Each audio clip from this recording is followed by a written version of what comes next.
ये खूबसूरत कहानी आदरणीय लेखिका रीमा शर्मा जी द्वारा लिखी गई है। आपके द्वारा लिखी गई ये अमूल्य रचना हमारे चैनल के माध्यम से लोगों तक पहुंचाने के लिए हम आपके बहुत आभारी हैं।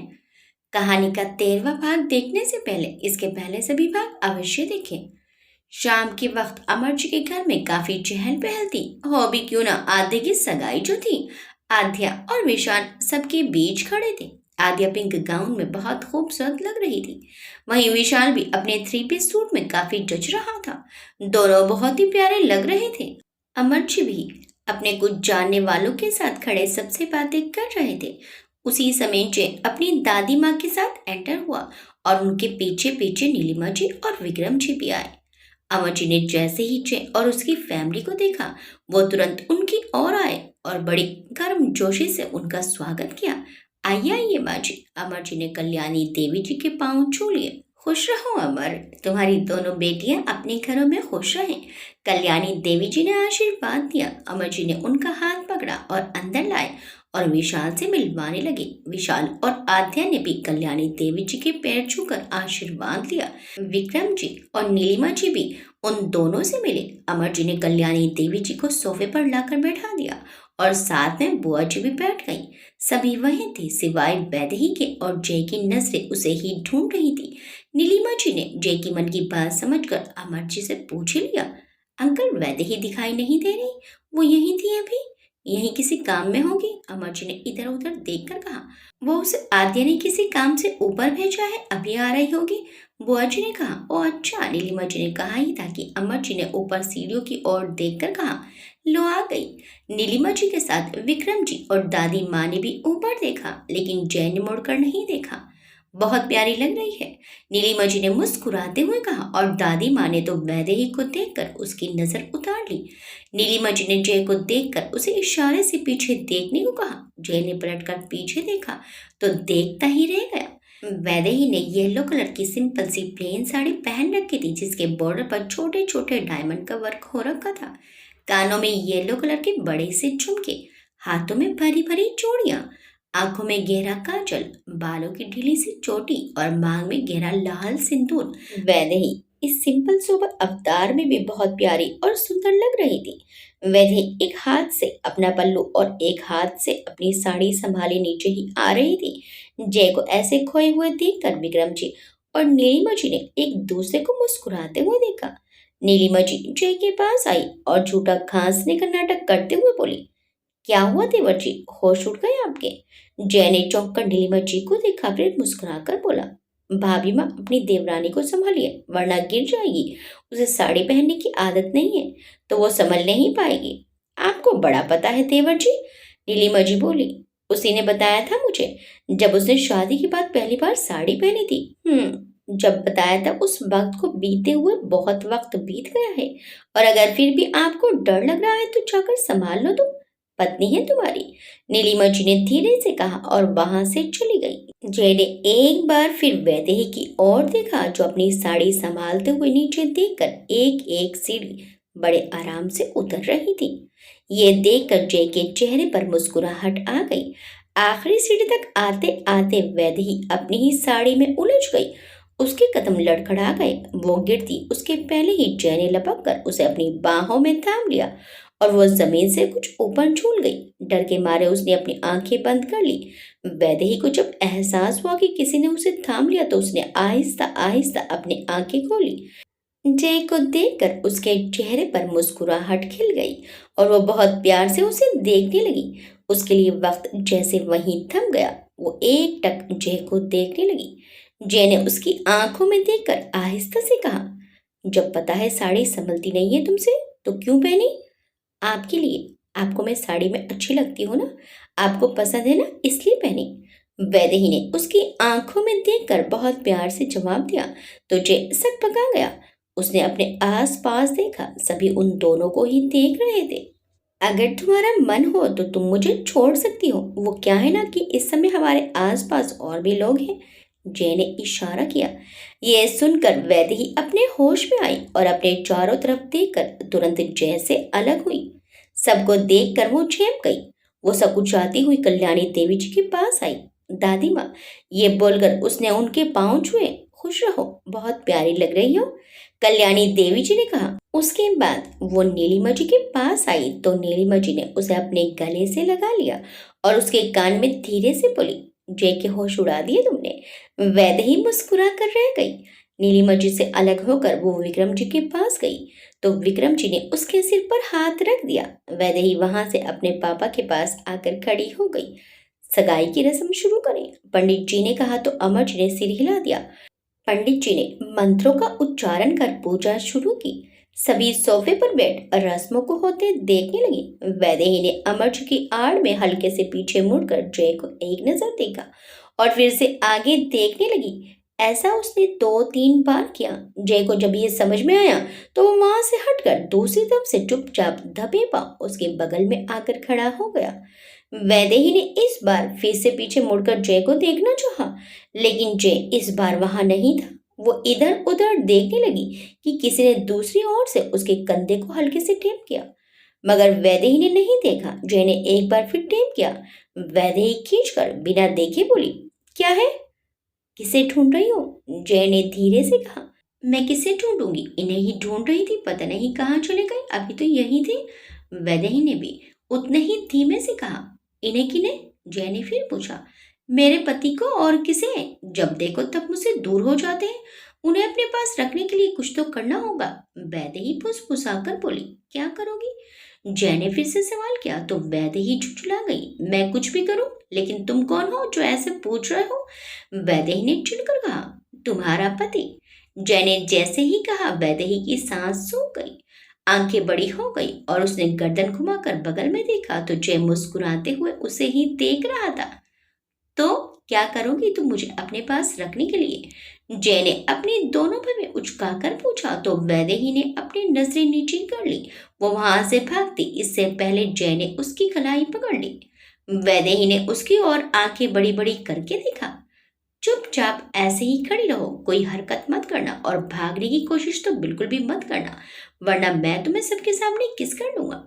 जय ने कहा तो वैदेही उसे अपनी बड़ी बड़ी आंखों से घूरने लगी।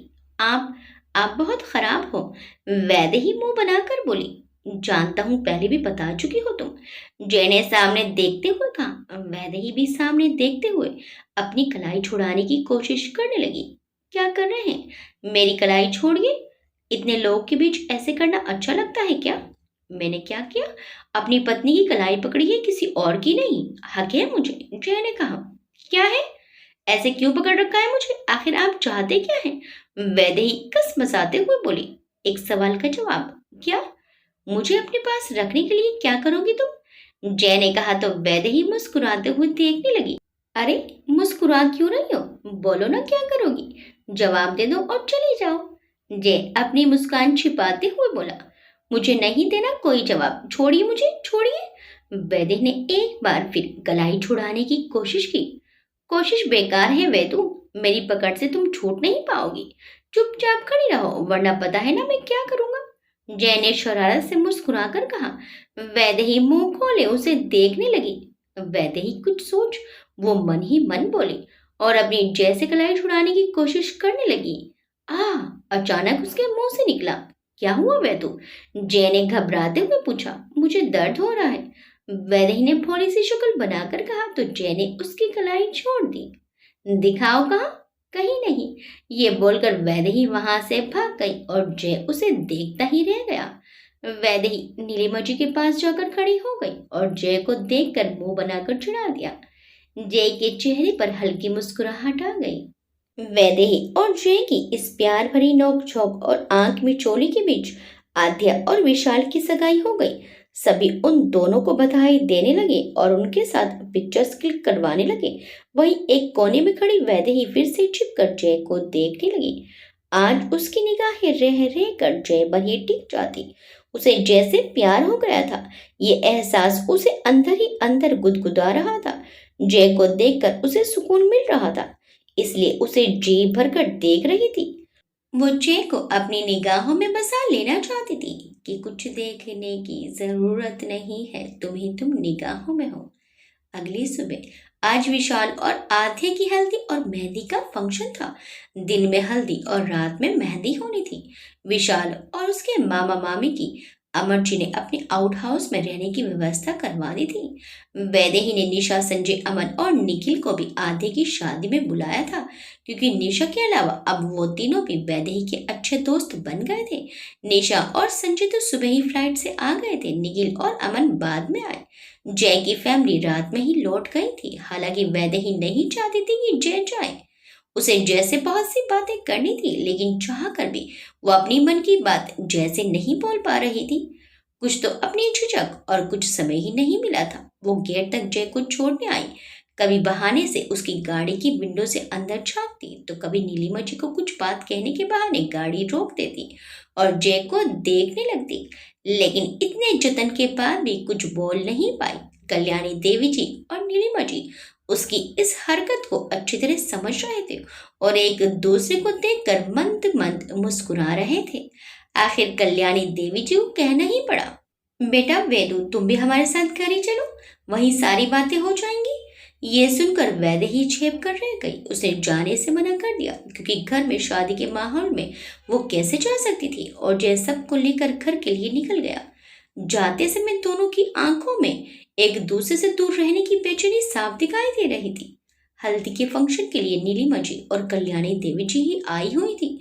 जय और विक्रम जी ऑफिस गए थे। जय का कहना था कि हल्दी और मेहंदी में मेरा क्या काम। वैदेही को जब पता चला तो वो मुंह फुलाकर बैठ गई। उसने गुस्से में जय को फोन लगाया। बोलो बेटू। जय की धीर गंभीर आवाज सुनकर वैदेही के हाथ से फोन छूटकर गिरते गिरते बचा और उसका सारा गुस्सा जैसे छू मंतर हो गया। वैदू, क्या हुआ, बोलो, कोई काम था? जय ने दोबारा से कहा। जी जी जी जी हाँ, वैदेही हकलाते हुए बोली। वैदू, क्या जी जी लगा रखा है? जल्दी बोलो, मुझे एक इम्पोर्टेंट मीटिंग में जाना है। जय ने कहा। क्या आपकी मीटिंग मुझसे भी ज्यादा इम्पोर्टेंट है? वैदेही ने शांत लेकिन गंभीर आवाज में कहा। वैदू, ऐसा क्यों कह रही हो? अगर मीटिंग मुझसे ज्यादा इम्पोर्टेंट है तो मीटिंग अटेंड करिए, और अगर नहीं तो यहाँ आ जाइए मेरे पास। वैदेही ने इतने प्यार से कहा कि जय तुरंत अपनी चेयर से उठा और केबिन से बाहर आया। सुमित उसे बाहर ही मिल गया। सर, मीटिंग के लिए हम रेडी हैं, क्लाइंट आते ही होंगे। मीटिंग पोस्टपोन कर दो, जय ने कहा। बट सर, आपने ही तो कहा था कि मीटिंग इम्पोर्टेंट है, तो अब मैं ही कह रहा हूँ कि मीटिंग पोस्टपोन कर दो और आज की सारी मीटिंग कैंसिल कर दो। मैं जा रहा हूँ। Yes sir. सुमित के कहते भर में जय लंबे लंबे डिग भरता ऑफिस से बाहर आकर अपनी गाड़ी में बैठ चुका था। बुलाने वाले ने बुलाया ही इस अंदाज में था कि जय के लिए अब 1 मिनट भी रुकना मुश्किल था। वैदेही ने उसे जिस शिद्दत और कशिश से बुलाया था, जय तो एक पल भी देर नहीं करना चाह रहा था। कुछ ही देर में वो वैदेही के घर पहुंच गया। विशाल और आध्या को हल्दी लग चुकी थी। अब बाकी लोग हल्दी की होली खेल रहे थे। निशा, संजय, अमन और निखिल भी अपने में लगे हुए थे। जय को देखकर निशा उसके पास आई। हाय जीजू, कैसे हैं आप? निशा ने हाथ बढ़ाकर कहा। जीजू? जय ने अपनी एक आईब्रो ऊपर करके कहा। अरे, आप मेरी वैदू के पति हैं तो हुए ना आप मेरे जीजू। अब क्या बार बार आपको मिस्टर जयवीर बुलाऊं? अच्छा नहीं लगता। निशा मुंह बनाकर बोली। ओके। जय ने भी उसी तरह जवाब दिया। तब तक संजय भी वहां आ गया। हेलो मिस्टर जयवीर, संजय ने कहा। संजय को देखकर उसने मुस्कुराकर उसका अभिवादन किया और अंदर जाने लगा। जीजू, आप वैदू से मिलने जा रहे हैं? निशा ने कहा तो जय के कदम रुक गए। उसने पलटकर उसे देखा। हाँ, क्यों? जय ने कहा। कुछ नहीं, जाइए जाइए, वो आपका ही इंतजार कर रही है। निशा ने आंखें मटकाते हुए कहा। मतलब? जय ने कुछ शक जताते हुए कहा। अरे कुछ नहीं, वो आपका अपने कमरे में वेट कर रही है कब से, आप जाइए, निशा ने कहा और वहां से चली गई। जय निशा की कही बातें सोचने लगा कि उसकी नजर कल्याणी देवी जी और नीलिमा जी पर पड़ी। नीलिमा जी उसे ही देख रही थी। जय, तुम यहाँ? नीलिमा जी बोली। जी भाभी माँ, वो मुझे वेदू ने बुलाया है। जय ने सही सही बता दिया। ओ ओ ओ, वेदू ने बुलाया है और हमने बुलाया तो नहीं आए, कहा ऑफिस में इम्पोर्टेंट मीटिंग है। नीलिमा जी मुस्कुराते हुए बोली। भाभी माँ, मैं जा रहा हूँ। अच्छा दादी माँ, आपसे मिलता हूँ कुछ देर में, जय ने कल्याणी देवी जी से कहा और जाने लगा। हाँ हाँ, हमसे बाद में ही मिलना, अभी तो कोई और तेरा इंतजार कर रही है। कल्याणी देवी जी ने चुटकी लेते हुए कहा। दादी माँ आप भी? जय हैरानी से बोला। जा बेटा, मैं तो ऐसे ही बस जरा, जो हो सकता है कोई जरूरी काम हो। कल्याणी देवी जी ने उसके गाल को छूकर कहा। तो जय भी उनके हाथ चूमते हुए बोला, मैं अभी आया दादी माँ। ये बोलकर जय आगे बढ़ गया। देवरानी जी आने देंगी तब ना आओगे देवर जी? पीछे से नीलिमा जी ने एक बार फिर फुलझड़ी छोड़ी और खिलखिलाकर उठी। जय उन्हें घूरते हुए अंदर चला गया। क्यों छेड़ती है उसे नीलिमा? कल्याणी देवी जी ने मुस्कुराते हुए कहा। उसके चेहरे पर मुस्कुराहट अच्छी लगती है दादी माँ, बस इसलिए। नीलिमा जी ने कहा। हाँ ये तो सही बात है। कल्याणी देवी जी ने सिर हिला दिया। जय यहाँ वैदेही के कमरे के बाहर खड़ा नॉक कर रहा था, लेकिन अंदर से कोई आवाज नहीं आ रही थी। वैदू, वैदू, उसने आवाज लगाकर दरवाजे को हल्का सा छुआ तो हल्के धक्के से दरवाजा खुल गया। वो कमरे के अंदर आया। वैदू कहाँ हो? क्यों बुलाया मुझे ऐसे? जय ने फिर से आवाज लगाई। जय थोड़ा और अंदर आया। उसने चारों तरफ नजरें घुमाकर देखा, कोई नहीं था। कहाँ गई ये लड़की? मुझे बुलाकर खुद गायब है। जय बड़बड़ाया। वैदू देखो, अगर तुम सामने नहीं आई तो मैं वापस चले जाऊंगा, फिर तुम फोन करके भी बुलाओगे तब भी नहीं आऊंगा। जय ने झुंझलाहट से कहा। उसी समय किसी ने पीछे से आकर उसके दोनों गालों पर हल्दी मल दी। वैदू, जय चौंक कर उसकी कलाई पकड़कर उसे सामने ले आया। वैदेही मुस्कुराते हुए उसे देखने लगी। आपको कैसे पता कि मैं ही हूँ? वैदेही ने पूछा। और किसी में इतनी हिम्मत नहीं कि वो जयवीर सिंह के इतने करीब आए। सिर्फ तुम्हें ये अधिकार दिया है मैंने। जय ने उसकी आंखों में देखकर कहा। अच्छा? वैदेही ने भी उसकी आंखों में देखकर कहा। हाँ तो फिर ये लीजिए करीब आने का इनाम। वैदेही ने उसके गालों के साथ साथ उसकी शर्ट पर भी हल्दी लगा दी और खिलखिला उठी। वैदू, क्या किया ये? जय थोड़ा तेज आवाज में बोला। आपको हल्दी लगाई है? अब क्या मैं इतना भी नहीं कर सकती? आप डांट रहे हो मुझे? अच्छा गुस्सा मत करना, आप चाहो तो मुझे भी लगा दो। वैदेही ने मासूमियत से अपने गाल आगे कर दिए और आंखें बंद कर ली। जय को उसकी मासूमियत पर प्यार आ रहा था। उसके होठों पर हल्की सी मुस्कान आ गई। सजा तो मिलेगी तुम्हें, लेकिन ये नहीं, जय ने कहा और उसने झुककर वैदेही के दोनों गालों पर बारी बारी से चूम लिया। वैदेही ने जय की शर्ट पर अपनी मुट्ठियां कस दी और इस एहसास में वैदेही का रोम रोम भीग गया। जय ने टेबल पर पड़े बॉल से हल्दी ली और उसके गालों से होते हुए उसकी गर्दन पर भी हल्दी लगा दी। वैदेही ने नजरें उठाकर जय को देखा, फिर से शर्म से नजरें झुका ली। जय ने थोड़ी सी हल्दी उसके पेट से होते हुए कमर पर भी लगाई और उसकी खुली पीठ पर भी मल दी। वैदेही ने कसकर अपनी आंखें मीच ली और जय के कंधों पर अपनी पकड़ मजबूत कर ली, नक से शिर तक। वैदेही का रोम रोम जय के प्यार में सराबोर हो गया। जय के प्यार की ये तो अभी पहली फुहार ही पड़ी थी, जिसमें वैदेही नक से शिर तक भीग चुकी थी। जय ने झुककर उसके कान में सरगोशी से कहा। वैदू, ये मेरा हक है और अब तुम रंग गई पूरी तरह मेरे रंग में। जय ने हल्के से उसका माथा चूम लिया। वैदेही तुरंत उसके सीने से लग गई और जय ने भी उसे अपनी बाहों में भर लिया। कुछ देर दोनों यूं ही एक दूसरे की बाहों में रहे। वैदू, थोड़ी देर बाद जय ने कहा। जी। वैदू धीरे से बोली। कुछ पूछूं? जी। कुछ दिन से लगा जैसे तुम मुझसे किसी बात को लेकर नाराज हो। कोई बात है तुम्हारे मन में जो तुम मुझसे कहना चाहती हो लेकिन कह नहीं पा रही हो? लेकिन कल से ऐसा लग रहा है जैसे तुम बदल गई हो। तुम्हारी आंखों में मैं अपने लिए बदले हुए से एहसास देख रहा हूँ। कुछ तो बदला है। बोलो ना वेदु, तुम मुझसे नाराज किस बात पर थी? कोई बात थी तुम्हारे मन में? यह सुनकर वैदेही ने तुरंत जय की ओर देखा। क्या हुआ? ऐसे क्यों देख रही हो? मैं सही कह रहा हूं ना? जय ने उसकी आंखों में देखकर कहा। जी, मैं आपसे नाराज थी, लेकिन उससे भी ज्यादा खुद से। एक तो आप मुझे अपने साथ नहीं रख रहे थे, हर समय हॉस्टल भेज देते थे। फिर आपने एकदम से मुझे फोन भी करना बंद कर दिया था। आपको पता है कितना मिस किया मैंने आपको। जब कैंप गई तब भी उस सुनसान रेगिस्तान में रेत की टीली पर बैठकर घंटों याद किया है आपको।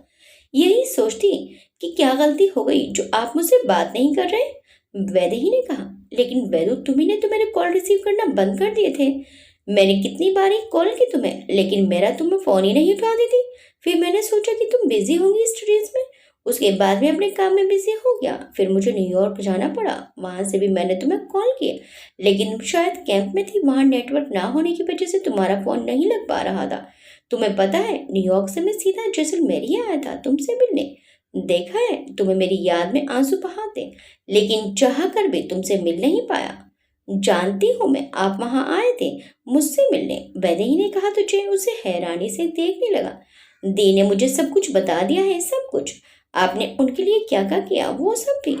वैदेही अपनी भरी नजरों से देखते हुए बोली, मैंने ऐसा कुछ खास नहीं किया है वैदू। बस दो प्यार करने वालों को मिला है, और इसके लिए मुझसे जो बन पड़ा मैंने किया। आप जानते हैं आप ये खासियत क्या है? वैदेही ने कहा तो जय ने उसे प्रशंसासूचक भाव से देखा। आप उन चंद लोगों में से हो जो किसी का भला करने पर भी उसका क्रेडिट लेना नहीं चाहते। प्लीज वैदू, मैंने कोई महान काम नहीं किया, और ये तो मैंने किसी गैर के लिए नहीं, अपनों के लिए किया। आद्या तुम्हारी बहन है और तुम मेरी पत्नी। एक बात पूछूं आपसे? पूछूं? आपने ये सिर्फ इसलिए किया क्योंकि मैं आपकी पत्नी हूँ, या और भी कोई वजह है? मतलब? जय ने पूछा। मतलब कि वैदेही आगे बोल ही नहीं पा रही थी। वो कैसे पूछे जय से कि जय ने ये सिर्फ इसलिए किया क्योंकि उनका रिश्ता जुड़ा है वैदू से, या फिर वो वैदू से प्यार भी करता है, क्योंकि रिश्ता तो मजबूरी में जुड़ा था। इस बात से तो कोई अनजान नहीं है। उसकी झिझक को समझकर जय खुद ही बोल पड़ा। वैदू, पहले क्या हुआ था और अब क्या हो रहा है इस बात से परे, मैं तुम्हें बस इतना बताना चाहता हूँ कि मैंने तुम्हें खोकर पाया है। जब उस रेतीले तूफान में तुम्हें रेत के नीचे दबा पाया तो जान निकल गई थी मेरी। मेरी आंखों के आगे अंधेरा छा गया था, और जब हॉस्पिटल में तुम्हें बेहोश देखा, पल पल तुम्हें अपनी सांसों के लिए संघर्ष करते देखा, तो यूं लगा कोई मेरी सांसों को खींच कर ले जा रहा है। उस पल मुझे लगा कि मैं तुम्हें खो दूंगा। कोई रास्ता नजर नहीं आ रहा था मुझे। हर पल तुम्हारी जिंदगी की दुआ की है मैंने। तुम्हें खो देने के डर ने मुझे ये अच्छी तरह से बता दिया कि तुम मेरे लिए क्या हो। मुझे लगा भगवान मुझे सजा दे रहे हैं इस बात की कि मैंने तुम्हें ना चाहते हुए भी खुद से दूर रखा, जिसमें तुम्हारी मर्जी शामिल नहीं थी। इसे मैंने खुद से फैसला कर लिया कि अब कभी तुम्हें खुद से दूर नहीं जाने दूंगा, हॉस्टल भी नहीं। लेकिन ठीक होते ही तुमने हॉस्टल जाने की इच्छा जताई, और मैं तुम्हें रोक नहीं पाया, क्योंकि तुम्हारी खुशी में ही मेरी खुशी है। जय इतना बोलकर चुप हो गया। वैदेही अभी भी उसके चेहरे को एकटक देख रही थी। जय की आंखों में उसे अपने लिए सिवाय प्यार के और कुछ दिखाई नहीं दे रहा था। निस्वार्थ और निश्चल प्रेम था जय की आंखों में। क्या उसके बाद भी कहने की जरूरत है कि जय उसे कितना चाहता है? वैदेही की आंखों में आंसू आ गए। वैदेही अपने मन में बोली, तुमसे सीखे कोई, प्यार होता है क्या, रस्में होती हैं क्या, रिश्ते होते हैं क्या, एहसास यूं दिला के जिंदगी बदल दी है। वेदु, तुम रो क्यों रही हो? ये सब मैंने तुम्हें रुलाने के लिए नहीं कहा। जय ने बहुत प्यार से उसके आंसू पोंछ कर कहा। वैदेही एक बार फिर जय के कस के गले लग गई। उसे ऐसे अपनी बाहों में बेच लिया कि अगर उसकी पकड़ ढीली हो गई तो कहीं जय उसे दूर ना हो जाए। जय उसकी तड़प, उसकी बेचैनी समझ रहा था। उसने भी मुस्कुराते हुए उसे अपने अंक में भर लिया। कुछ देर बाद उसने वैदेही से अलग होना चाहा, लेकिन वैदेही ने नाम में गर्दन हिलाकर उससे अलग नहीं हुई, और दोनों जाने कितनी देर तक ऐसे ही एक दूसरे की बाहों में समाये रहे। वैदेही के मन का सारा गुब्बार निकल चुका था। जिस अपराध बोध और आत्मग्लानि से वो कल तक अंदर ही अंदर कुड़ रही थी, आज जय के गले लगकर उसकी आंख से निकले आंसुओं में सब धुल गया। आध्या और विशाल के संगीत का फंक्शन जय के होटल में होना था। सभी वहां सज धज कर इकट्ठा थे। नीलिमा जी और कल्याणी देवी जी भी विक्रम जी के साथ पहुंचे। अमर जी ने शादी में सगुना बुआ जी को भी बुलाया था। सगुना जी के साथ सुजीत भी आया हुआ था। उसकी गंदी नजरें वहां मौजूद लड़कियों को ताड़ने में लगी थी। स्टेज पर बारी बारी से सबकी परफॉर्मेंस चल रही थी। जय और वैदेही साथ ही खड़े थे। वैदेही ने जय की ओर देखा, जिसका सारा ध्यान स्टेज पर था। वैदेही ने आहिस्ता से उसकी उंगलियां अपनी उंगलियों में फंसा दी। जय ने चौंक कर उसकी ओर देखा तो उसने बहुत प्यार से एक अदा के साथ जय की ओर देखकर अपनी पलकें फड़फड़ा दी। क्या हुआ? जय ने पूछा। कुछ नहीं, बस आपका ध्यान अपनी ओर करना था। अच्छा, जय ने उसकी आंखों में देखकर कहा। वैदेही मासूमियत से बोली। तो जय ने उसकी कमर में हाथ डालकर उसे अपने करीब खींच लिया। वैदेही आंखें बड़ी बड़ी करके उसे देखने लगी। वहीं कुछ ही दूर बार काउंटर पर बैठे सुजीत ने जब जय और वैदेही को इतने करीब देखा तो गुस्से से चल उठा। ओ, तो तोता मैना आखिर करीब आ ही गए। वैसे बढ़िया ही है अगर ऐसा है तो। वो क्या है कि अब जय को चोट पहुंचाने में बड़ा मजा आएगा। तुझसे अभी बहुत हिसाब बराबर करना है जय, सो कॉल्ड सिंह। सुजीत बड़बड़ाया और एक ही बार में अपना ग्लास खाली कर दिया। इधर जय और वैदेही सबसे बेखबर अपने ही में ही लगे थे, इस बात से अनजान की कोई और भी उन्हें देख रहा है और उनकी नोक झोंक देखकर खुश भी हो रहा है।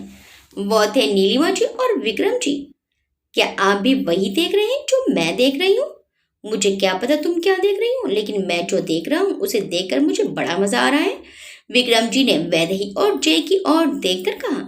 नीलिमा जी ने जब ये सुना तो गर्दन घुमाकर बगल में खड़े विक्रम जी को देखा और उनकी नजरों का पीछा करके बोली, मैं भी वही देख रही हूँ जो इस समय आप देख रहे हैं और इंजॉय कर रहे हैं। विक्रम जी ने तुरंत हैरानी से नीलिमा जी को देखा तो उन्होंने हाँ में गर्दन हिलाकर जय और वैदेही की ओर इशारा किया तो विक्रम जी ने मुस्कुराते हुए नीलिमा जी को साइड से हक कर लिया। चलो अच्छा है, अब जय की जिंदगी में भी ठहराव आ जाएगा, विक्रम जी ने कहा। हाँ, दोनों कितने प्यारे लग रहे हैं ना साथ। अब बस दोनों हमेशा ऐसे ही साथ रहें और किसी की बुरी नजर ना लगे इन्हें। नीलिमा जी भावुक हो गई, उनकी आंखें भर आई। नीलू, अब ये आंसू किस लिए? विक्रम जी बोले, ये तो खुशी के आंसू हैं। नीलिमा जी मुस्कुराते हुए बोली, तुम औरतें भी ना हर बात पर आंसू आना जरूरी है तुम्हारी आंखों में, विक्रम जी ने कहा और नीलिमा जी के कंधे पर एक बांह रखकर उन्हें अपने करीब समेट लिया। जय ने जो वैदेही की कमर में हाथ डालकर उसे अपने करीब कर लिया तो वैदेही सिहर उठी। उसे चौंक कर जय की ओर देखा। क्या हुआ? जय ने अनजान बनते हुए पूछा। आपको क्या हुआ? छोड़िए मुझे। वैदेही उसका हाथ अपनी कमर से छुड़ाते हुए बोली। अरे ऐसे कैसे? अपनी पत्नी को से दूर क्यों जाने दूं? मेरा पूरा ध्यान उसी पर तो है। ओहो, मैं जान गई कि आपका ध्यान सिर्फ मुझ पर है। अब छोड़िए मुझे। किसी ने देख लिया तो क्या सोचेगा? क्या सोचेगा? यही सोचेगा कि जयवीर सिंह अपनी पत्नी के साथ रोमांस कर रहा है। आप वैदेही उसे कुछ कहने के लिए अभी शब्द खोज ही रही थी कि जय ने उसके होंठों पर उंगली रख दी। वैदेही एकटक उसे देखने लगी। चुपचाप ऐसे ही खड़ी रहो, वरना तुम जानती हो मैं क्या करूंगा। जय ने उसे अपने और करीब करके उसके होंठों की ओर देखकर बड़ी कोशिश से कहा। वैदेही की पलकें एक बार फिर शर्म से झुक गई। ये देखकर जय के चेहरे पर मुस्कान आ गई। ये बात बात पर पलकें क्यों झुका लेती हो तुम? अब जल्दी से मेरी आंखों में देखो, वरना मैं तुम्हें। आप मुझे ऐसे धमका नहीं सकते कि आप मुझे की। वैदेही बोलते बोलते रुक गई। मैं तुम्हें क्या? जय ने उसकी आंखों में देखकर मुस्कुराते हुए कहा। अच्छे से जानती हूँ कि आप मुझे की। वैदेही फिर चुप हो गई। जय की लगातार घूरती नजरों की तपिश से उसकी नजरें एक बार फिर झुक गई। गालों पर अभी लाली आ गई। इतना शर्माती क्यों हो तुम वैदू? तुम सिर्फ मुझसे किस कहने में इतना शर्मा रही हो तो अपने दिल की बात बोलने में जाने कितना शर्माओगी? जय ने अपनी मुस्कान छुपाते हुए कहा। अच्छा, जैसे कि आपने तो अपने दिल की सारी बातें बोल दी। वैदेही तो नक्कर बोली। बोल तो दिया, अब तुम्हें समझ नहीं आया तो मैं क्या करूं? है? आपने कह दिया, लेकिन कब? वैदेही सोचने लगी। उसे ऐसे सोचते देखकर जय मुस्कुराते हुए बोला। ज्यादा सोचो मत, अपने दिमाग पर ज्यादा जोर दोगी तो तुम्हारे घुटनों में दर्द हो जाएगा। ये सुनकर वैदेही ने उसे घूर कर देखा। आपके कहने का मतलब क्या है? मेरा दिमाग घुटनों में है? आप शायद भूल गए कि मैं मेडिकल स्टूडेंट हूँ और फ्यूचर फेमस सर्जन। वैदेही ने मुंह बना लिया। जय को उसे छेड़ने में मजा आ रहा था। ओहो, तो मैडम सर्जन जी, कैसे करेंगी आप कॉन्फिडेंस से सर्जरी जब आप अपने मन की बात ही कॉन्फिडेंस से कह नहीं सकती? मेरे कुछ कहने से कैसे शर्म से आंखें झुक जाती हैं तुम्हारी? छुई मुई सी बन जाती हो तुम। अच्छा, आप ना मुझे अंडर एस्टिमेट कर रहे हैं। मैं चाहूँ तो कुछ भी कर सकती हूँ। तो ठीक है, सबके सामने अपने दिल की बात मुझसे कह दो तो जानू। सबके सामने? वैदेही आस पास देखते हुए बोली। रहने तो तुमसे नहीं होगा। आप मुझे चैलेंज कर रहे हैं। हाँ, यही समझ लो। लेकिन मैं जानता हूँ तुमसे नहीं होगा। जय दबी मुस्कान के साथ वैदेही को छेड़ते हुए बोला। वैदेही अब भी तक गई। कैसे नहीं होगा, मैं करूंगी, अभी करूंगी, और सबके सामने। आप बस देखो। वैदेही तुनक कर बोली और खुद को जय से छुड़ाने के लिए जय के पैर में जोर से अपनी हील चुभा दी। आह, क्या कर रही हो? जय ने वैदेही को छोड़ दिया। खुद को छुड़ा रही थी। अब आप देखिए कि मैं कैसे आपका चैलेंज पूरा करती हूँ। आप जो बड़े गर्व से अकड़कर बार बार खुद का नाम लेकर कहते हो ना कि जयवीर सिंह ठाकुर ये, जयवीर सिंह ठाकुर वो। अब आप देखें ये वैदेही जयवीर सिंह ठाकुर क्या करती है। आज सबके सामने सरेआम मैं अपने मन की बात आपसे कहूंगी, और वो भी बिना किसी झिझक के। All the best. जय ने उसकी ओर थम्स अप किया। Thank you. देखना, जीतूंगी तो मैं ही, वैदेही ने अकड़ कर कहा और आंखें मटकाती चली गई। जय मुस्कुराते हुए उसे देखने लगा। तुम्हारे दिल की बात तो बहुत पहले ही समझ गया था वेदु, लेकिन अब देखना यह है कि जयवीर सिंह की वाइफ सबके सामने कैसे अपने दिल की बात जयवीर सिंह से बोलती है। वैसे भी मिसेस वैदेही जयवीर सिंह का मेंटली और फिजिकली दोनों तरह से स्ट्रॉन्ग होना बहुत जरूरी है। जय ने खुद से ही कहा। क्या हुआ देवर जी, बड़े खुश लग रहे हो? देवरानी जी की हिल की जुबानी इतनी मीठी थी क्या? नीलिमा जी ने जय के बगल में आकर शरारत से कहा। भाभी माँ, आप हम दोनों पर नजर रख रही है क्या? जय ने अपनी भौहें सिकोड़कर आंखें छोटी कर नीलिमा जी को देखा। अब तुम दोनों ऐसे सबके सामने खुले में रोमांस करोगे तो नजर तो अपने आप चली जाएंगी देवर जी। नीलिमा जी मुस्कुराते हुए बोली।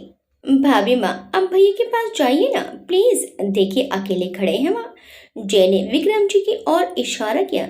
अरे उनके पास तो मैं चली जाऊंगी, पहले ये बताओ तुमने क्या कह दिया जो वो तुम्हें ऐसे घायल करके यहाँ से चली गई? नीलिमा जी फिर शरारत से बोली। आप यहीं रुकिए, आपको अपने आप पता चल जाएगा। आपकी प्यारी देवरानी कुछ ऐसा करने जा रही है जो उसके स्वभाव के बिल्कुल अपोजिट है। अच्छा, लेकिन क्या?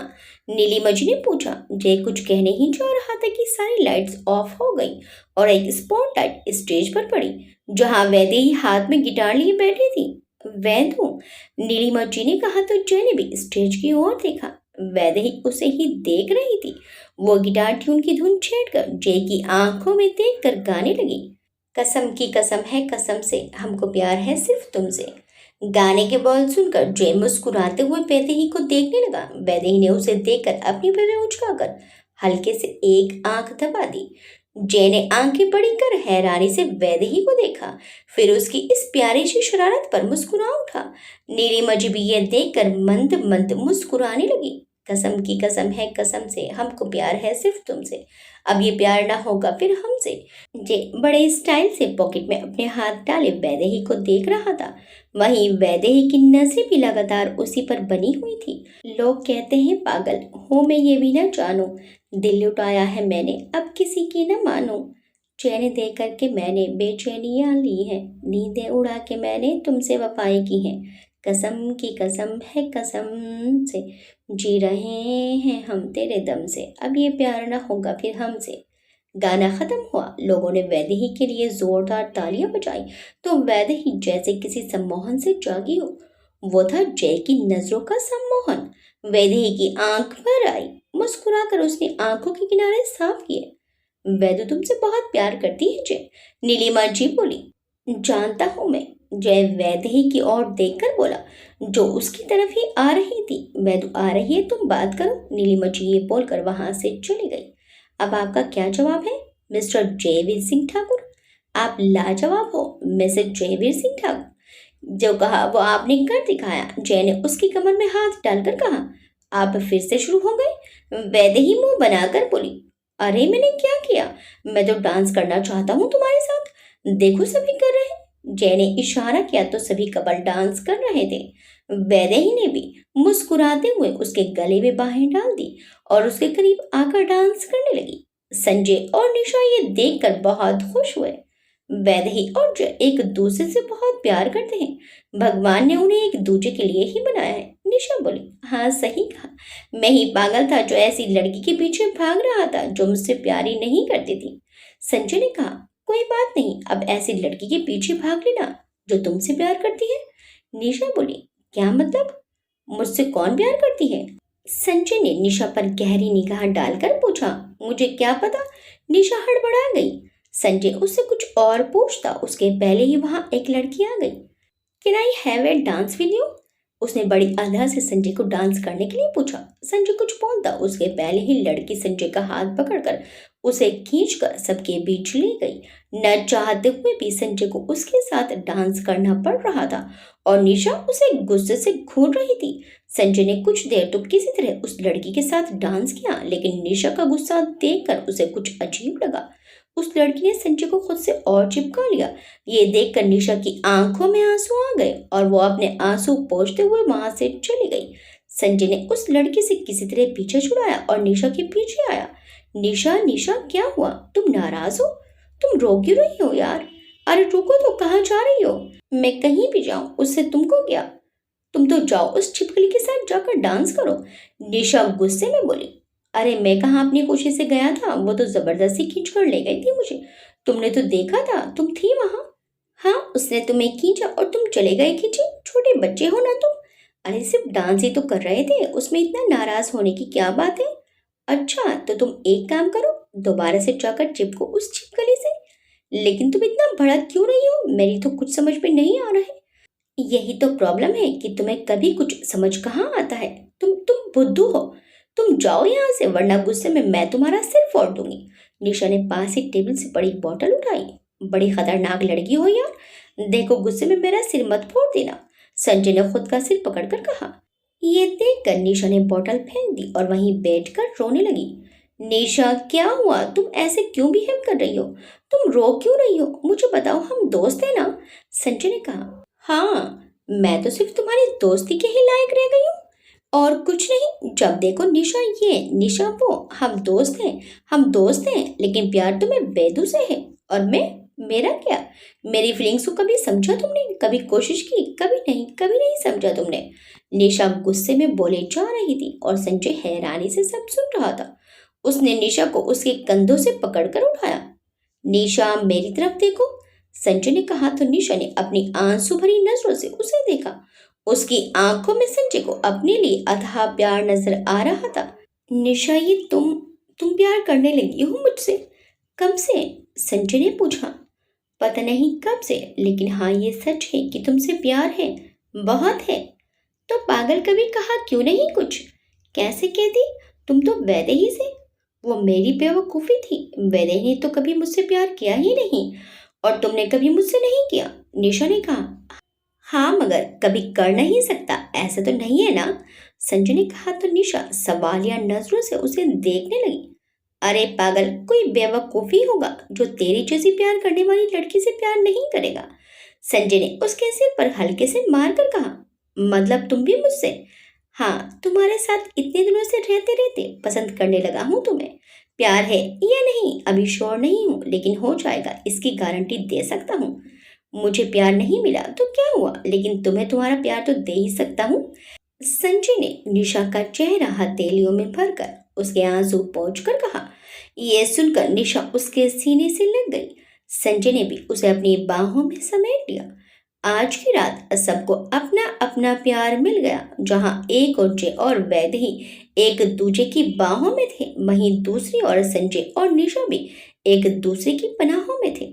सुजीत बार काउंटर पर बैठा शराब पर शराब पिए जा रहा था। सगुना जी उसके पास आई और गिलास छीनकर दूर करते हुए बोले। सुजीत, और कितना पियोगे? संभालो खुद को। अगर माँ ने तुम्हें ऐसे देख लिया ना, गुस्सा करेंगी। वैसे भी कोई खास इमेज नहीं है तुम्हारी उनकी नजरों में। मॉम होगी भी कैसे? नानी माँ की नजरों में तो हमेशा से जय ही महान है, वही उनका लाडला भी है। मैं तो कुछ भी नहीं। सुजीत गुस्से से अपनी लड़खड़ाती जबान में बोला। सबर कर बेटा, सबर कर, थोड़ा दिमाग से काम ले। ऐसे शराब पीने से कुछ नहीं होगा, हमें कुछ बड़ा सोचना होगा। सगुना जी बोली। आप ठीक कर रही हो मॉम, इस जय को अपने रास्ते से हटाने के लिए कुछ बड़ा ही करना पड़ेगा। सुजीत जय को देखकर गुस्से से बोला। अच्छा अब तू घर जा, वरना माँ तुझे ऐसे देख लेंगी। तू निकल यहाँ से जल्दी। Okay mom, bye. लेकिन इस जय को तो मैं छोड़ूंगा नहीं। सुजीत नशे में बड़बड़ाता हुआ वहां से चला गया। अगले दिन और रात के समय आध्या और विशाल दूल्हा दुल्हन बनकर स्टेज पर जयमाला के लिए खड़े थे। लाल रंग के दुल्हन के जोड़े में आद्या बहुत सुंदर लग रही थी, तो वहीं दूल्हा बना विशाल भी जच रहा था। वैदेही ने मेहरून कलर का लहंगा पहना था और जय ने भी उससे मैच कर सूट पहना था। दोनों एक दूसरे को कॉम्प्लीमेंट कर रहे थे। वैदेही ने बालों को खुला ही छोड़ रखा था जैसा कि जय को पसंद है, लेकिन उसके बालों की एक लट बार बार उसकी आंखों पर आकर उसे परेशान कर रही थी। उसके हाथ में जयमाला की थाल थी और वो अपनी गर्दन को झटक कर बार बार लट को पीछे करने की कोशिश कर रही थी। ये देखकर जय उसके पास आया और बाल उसके कान के पीछे कर कर बोला, अब ये तुम्हें परेशान नहीं करेंगे। वैदेही ने मुस्कुराकर उसकी ओर देखा और होठों को गोल करके बोली, थैंक यू। वो अपनी मुस्कुराती आंखों से जय को बहुत प्यार से देखने लगी। जय भी वैदेही की आंखों में देखने लगा। निशा उन दोनों को ऐसे देखकर उनके पास आई। जीजू, आप दोनों ना कहीं भी रोमांस करने लगते हो, आसपास तो देखिए। और वैदू, तू चल, जयमाला का टाइम हो गया। निशा वैदू को वहां से ले गई और जय निशा को घूरता रह गया। सॉरी मिस्टर जयवीर, वो निशा ऐसी ही है। संजय ने जय के कंधे पर हाथ रखकर कहा। जय ने उसे आंखें छोटी करके देखा तो संजय ने अपना हाथ पीछे लेकर कहा, सॉरी।